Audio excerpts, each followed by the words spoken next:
kita sekarang sedang ada di Museum Galuh Cisaga. Museum Galuh Cisaga ya? Museum Galuh Cisaga.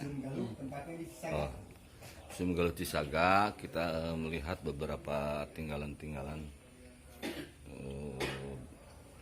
benda cagar budaya yang begitu variatif di sini. Ini merupakan kekayaan sejarah dan budaya di Kabupaten Ciamis. Ini juga termasuk kai atau batang kayu lama, tetap juga disimpan di museum ini. Ini adalah benda-bendanya.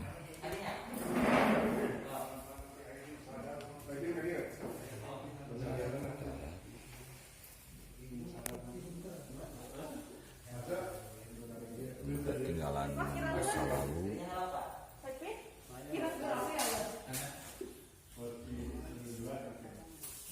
Ini juga sama. Ini juga